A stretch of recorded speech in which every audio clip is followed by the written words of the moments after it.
বন্ধুরা, তোমরা স্ক্রিনে একটা ছবি দেখতে পাচ্ছ যেখানে দুটি মহিলাকে বাথটবের মধ্যে স্নান করতে দেখতে পাওয়া যাচ্ছে। কিন্তু এই দুটি মহিলার মধ্যে যে কোনো একটি মহিলা বেশি বোকা। তোমরা কি এই দুজনকে ভালো করে দেখে বলতে পারবে যে এদের মধ্যে কে বেশি বোকা?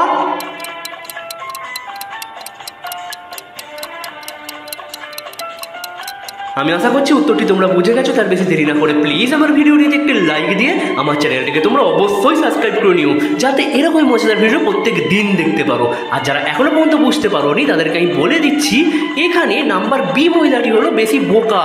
কারণ কি দেখো, তার সামনে একটি কারেন্টের প্লাগ রয়েছে, সেখান থেকে সে ফোনটি কানেক্ট করে কথা বলছে, যেটা খুবই ভয়াবহ, যে কোনো মুহূর্তে তার শক লাগতে পারে। কিন্তু নাম্বার বি মহিলাটির যেটি দিয়ে চুল ড্রাই করছে, দেখো তার তারটি কিন্তু কাটা, তাই তার কোনো কারেন্ট লাগার ভয় নেই। তাহলে এর থেকে প্রমাণিত হচ্ছে যে নাম্বার বি মহিলাটি হলো বেশি বোকা। ধন্যবাদ বন্ধুরা।